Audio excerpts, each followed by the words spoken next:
নমস্কাৰ বন্ধুসকল, মানস ব্ৰিডিং ফাৰ্মলৈ আপোনালোকক স্বাগতম জনাইছোঁ। এই যে আপোনালোকে দেখি আছে হাঁহৰ পোৱালিখিনি, এইখিনি পোৱালিৰ বয়স আজি 12 দিন হ'ল আৰু এই পোৱালিখিনি মই ঠিক এনেদৰে ব্ৰিডিং কৰিছোঁ। আপোনাৰ ইয়াতে তলত ধুনীয়াকৈ খেৰ পাৰি দিয়া আছে, এইটো গঁৰালটোৰ ভিতৰত, আৰু খেৰৰ ওপৰত ইহঁতে থাকে।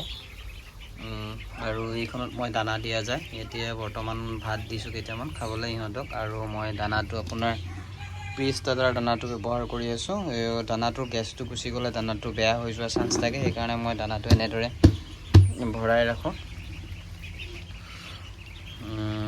এতিয়া এনেকৈ ইয়াতে আপোনাৰ 20 দিন বয়সলৈকে ৰাখিম মই ইহঁতক। 20 দিনলৈকে ইহঁতক মই পানীত নুমাই নিদিওঁ। হাঁহৰ পোৱালি সৰু অৱস্থাত পানীত নুমাই দিলে ইহঁতৰ যেতিয়া তিতি যায়, শুকাওঁতে সময় লাগে, আৰু ঠিক তেনেকৈ কিছু পোৱালি মৃত্যুমুখত পৰে। গতিকে আপুনি পাৰালৈকে হাঁহৰ পোৱালিখিনি মানে অলপ গ্ৰ'থটো ভালকৈ নহালৈকে পানীত নুমাই নিদিব। এনেকৈ খেৰৰ ওপৰত ৰাখিব, একো অসুবিধা নহয়। আৰু পাৰিলে এসপ্তাহ 10 দিনমানৰ মূৰত আপুনি খেৰটো চেঞ্জ কৰি দিব, আৰু ঠাণ্ডাও নাপায় তেতিয়াহ'লে ইহঁতে।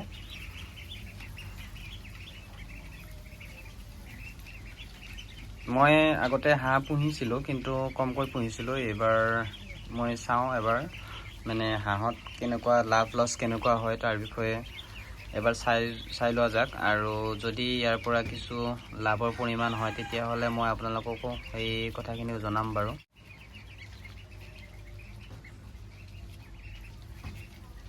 বেছিকৈ হাঁহ এইবাৰে মই প্ৰথমবাৰ পালন কৰিব বিচাৰিছোঁ। কেনেকুৱা কি নাজানো, ভিডিঅ'বোৰত চাই থকা যায় বেলেগৰ ভিডিঅ'টো, হাঁহৰ খৰচৰ মাত্ৰাটো বেছি বুলি, কিন্তু এবাৰ পুহি চালে গম পোৱা যাব। সেই গতিকে এইবাৰ মই নিজেই পুহি চাব বিচাৰিছোঁ অলপ বেছিকৈ। ইয়াতে মোৰ 70টা হাঁহৰ পোৱালি আছে, গোটেইখিনি মই নিজৰ বাবেই ৰাখিছোঁ। আৰু যদি কাৰোবাক পোৱালি লাগে অৰ্ডাৰ কৰিলে পাব, কিন্তু এইখিনি পোৱালিৰ পৰা দিব নোৱাৰা যাব, আৰু বেলেগ নতুন পোৱালি মেচিনত কণী লাগি আছে। তেতিয়া যদি কাৰোবাক দৰকাৰ হয় আগতীয়াকৈ এডভান্স কৰে তেতিয়াহে পাব।